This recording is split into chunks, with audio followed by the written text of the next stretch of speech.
A SWAT team intercepted a mysterious container. The officers slowly opened the door of the container. Inside wasn't weapons or contraband, but a muscular man. His strong back was tattooed with a giant scorpion. There was also a blood-stained battery nearby. It seemed the man had just been tortured severely. With no other leads, the police took the driver who transported him, and the man himself to the station. They began to interrogate the man, but he only said his name was Scorpion, and refused to reveal anything else, so they had no choice but to question the driver. But the driver knew nothing either. When the female officer told him he was transporting Scorpion, the driver wet his pants in fear. With a terrified expression, he said everyone was going to die. Then he slammed his head on the table and died on the spot. The nearby officers were stunned. Captain Hall saw that something was off, and decided to personally interrogate Scorpion. Scorpion told him that he had information worth $10 billion in his mind, and that 2 fake agents would come soon to take him. Hall didn't believe a word of it, but his colleague Allen told him the FBI had already come to take Scorpion. Thanks to Scorpion's warning, Hall stayed alert and kept questioning them. Sure enough, the 2 agents exposed themselves. At that point, they stopped pretending,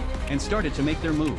Hall grabbed his gun and shot one of them dead, but was knocked down by the other. At the critical moment, his teammate arrived just in time, and successfully subdued the fake agents. Hall continued to interrogate Scorpion, and showed him a photo of the fake agents, but Scorpion claimed he didn't recognize them. He also said there was a mole in the police station, and more people would come to kill him. Hall worried for the safety of his colleagues, and planned to take Scorpion to a different location alone, but he didn't know he was already being watched. As soon as they left the station, a sniper locked onto their target. The reflection from the rooftop was spotted by Old Black.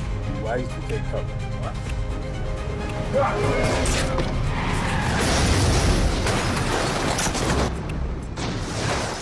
At that moment, a car sped towards them. Several masked assailants jumped out of the car.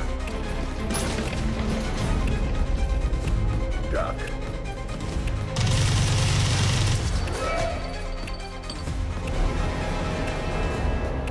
A group of ruthless bandits intercepted a police escort vehicle. They took out chainsaws and started cutting the car door. Inside the car, Scorpion came up with a plan. He used the saw blade to cut through the restraints, and prepared to fight. When the car door opened, 3 bandits rushed in. The next second, they were thrown out by Scorpion.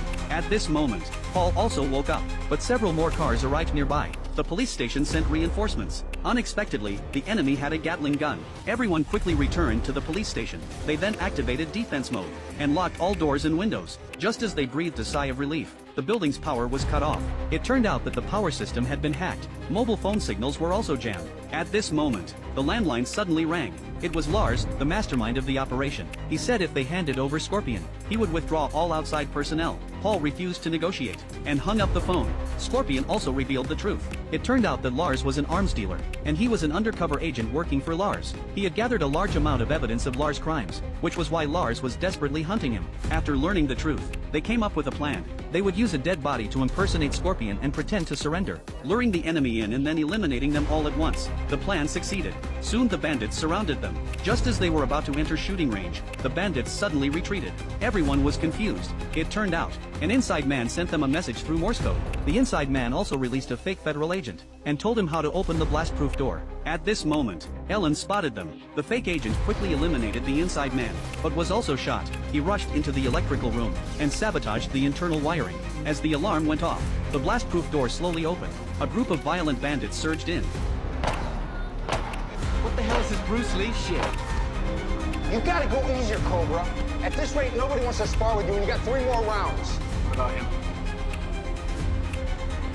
No. The men looked down on the guy training nearby and kept taunting him. Soon the 2 stepped into the octagon, but he had no idea what price he was about to pay. Walker quickly took him down with ease, leaving everyone in the crowd stunned. No one knew who this guy was. The next day, a group of reporters showed up at the gym for an interview. The spotlight was supposed to be on Brody, but instead the reporters were drawn to the men training on the other side. Walker was doing pull-ups that left everyone speechless. His ripped muscles glistening with sweat looked even more pumped. Someone in the crowd finally recognized him. He was the former undefeated champion with 42 straight wins, but for some unknown reason he disappeared from the scene, and now he had suddenly shown up at a small local gym. Turns out Walker and Brody had been longtime friends. Brody was already a star with 4 championship belts, while Walker after his return was only fighting at small-time venues. But Brody knew how powerful Walker truly was, so he invited him to help with training, because his next match was against the king of the ring, Caesar, a beast who stood 6'8" and weighed 350 pounds. When a reporter brought up domestic violence at a press conference, Caesar nearly tore the place apart. He was barely held back, or that reporter might have been ripped to pieces. Knowing he had no chance of winning, Brody asked Walker to train him. During this time, Walker caught the eye of Brody's agent. The two quickly started dating, but the gym owner found out about it, and he went straight to Brody and told him everything, because he had feelings for the agent too. The next day, as Walker stepped into the gym, he felt something was off.